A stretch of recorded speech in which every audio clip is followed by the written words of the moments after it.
General है तो समाज में नंगा घूमेगा।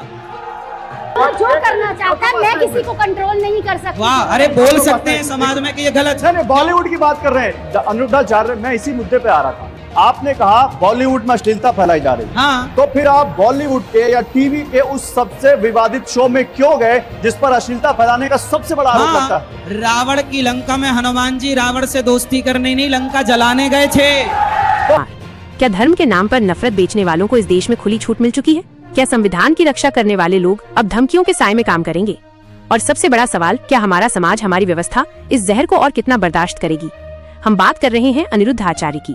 ये वही कथावाचक है जो भगवान की कथाएं सुनाते सुनाते खुद को भगवान से ऊपर समझने लगे हैं और जिनके निशाने पर इस बार है देश के मुख्य न्यायाधीश जस्टिस BR गवई। ये घटना सिर्फ एक बयान की नहीं बल्कि उस मानसिकता की है जो संविधान को चुनौती दे रही है। अनिरुद्ध आचार्य वही बाबा है जो टीवी चैनलों पर, यूट्यूब पर और धार्मिक मंचों पर भगवत कथा सुनाते हैं। लाखों फॉलोअर्स, करोड़ों की कमाई और एक ऐसा रुतबा जो अब सवालों के घेरे में है। आचार्य जी ने हाल ही में एक प्रवचन में देश के मुख्य न्यायाधीश BR गवई पर ऐसा हमला बोला जिसे सुनकर कोई भी सिहर जाए। उनके शब्द थे, तुम जैसे अधर्मियों को मारने के लिए भगवान आते हैं। अगर तुम्हें अपनी छाती फड़वानी हो तो बताओ।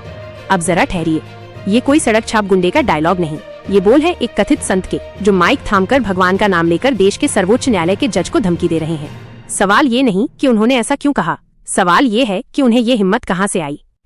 बात की जड़, जस्टिस गवई की टिप्पणी। आइए पहले समझते हैं कि आखिर बात की जड़ क्या है।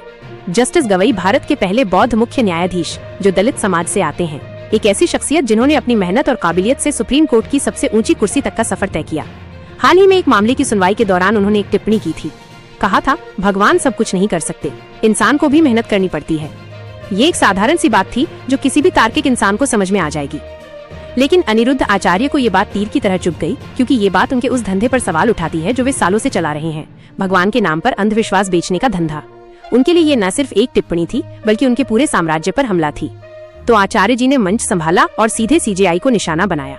उन्होंने जस्टिस गवई को हिरण्यकशिपु कहा, वही राक्षस जिसे भगवान नरसिंह ने पुराणों में मारा था। ये सिर्फ एक धार्मिक रूपक नहीं था दोस्तों, ये एक सुनियोजित हमला था, न सिर्फ CJI की शख्सियत पर बल्कि उनकी जाति पर, उनके समुदाय पर और उस संविधान पर जिसकी रक्षा करने की शपथ उन्होंने ली है।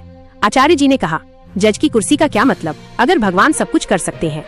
लेकिन असल सवाल ये है, क्या ये बयान सिर्फ धार्मिक आस्था की बात है या इसके पीछे छिपा है एक गहरा जातिवादी एजेंडा। इतिहास और हमला, देखिए ये कोई नई बात नहीं है। अनिरुद्ध आचार्य का इतिहास रहा है विवादों का। कभी वो खलासी से संत बनने की अपनी कहानी सुनाते हैं तो कभी दलित बहुजन समाज को निशाना बनाते हैं। लेकिन इस बार उन्होंने हद पार कर दी। सुप्रीम कोर्ट के मुख्य न्यायाधीश को धमकी देना ये सिर्फ एक व्यक्ति पर हमला नहीं बल्कि देश की पूरी न्याय व्यवस्था पर हमला है। और ये हमला तब हुआ जब जस्टिस गवई का कार्यकाल नवंबर में खत्म होने वाला है। अब सवाल उठता है कि क्या ये सिर्फ संयोग है या इसके पीछे कोई बड़ा खेल है। खामोश सरकार और सुप्रीम कोर्ट की जिम्मेदारी। अब जरा इस कहानी के दूसरे पहलू पर नजर डालते हैं। इस बयान के बाद से देश में हंगामा मचा हुआ है। भीम आर्मी के चंद्रशेखर आजाद ने इसे सीधे तौर पर संविधान और दलित समाज पर हमला बताया है। उन्होंने ट्वीट किया, अनिरुद्ध आचार्य का ये बयान न सिर्फ CJI का अपमान है बल्कि पूरे SC/ST समुदाय की तौहीन है। PMO, UP सरकार और सुप्रीम कोर्ट को तुरंत कार्रवाई करनी चाहिए। इस बाबा को जेल की सलाखों के पीछे होना चाहिए।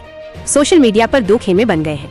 एक तरफ आचार्य जी के समर्थक जो कह रहे हैं कि उन्होंने तो बस अपनी धार्मिक आस्था की रक्षा की, दूसरी तरफ वो लोग जो इसे संविधान और समानता के सिद्धांत पर हमला बता रहे हैं। लेकिन दोस्तों, असल सवाल ये है, सरकार क्यों चुप है? योगी आदित्यनाथ की सरकार जो राम मंदिर और धार्मिक मुद्दों पर पलक झपकते एक्शन लेती है, इस बार क्यों खामोश है? क्या इसीलिए कि अनिरुद्ध आचार्य लाखों फॉलोअर्स के साथ एक वोट बैंक है, या इसीलिए कि ये बयान कहीं न कहीं ऊपर से मिले इशारे पर दिया गया है?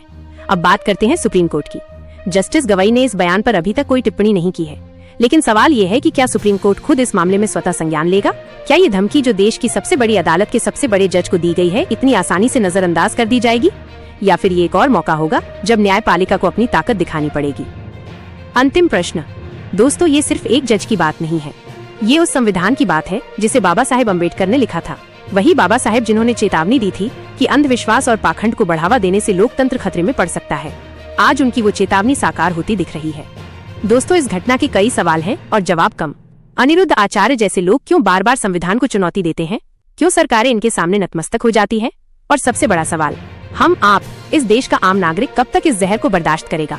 क्या हम उस दिन का इंतजार करेंगे जब नफरत की ये आग पूरे सिस्टम को जला देगी, या फिर वक्त है कि हम आवाज उठाएं, सवाल करें और अपने संविधान की रक्षा करें?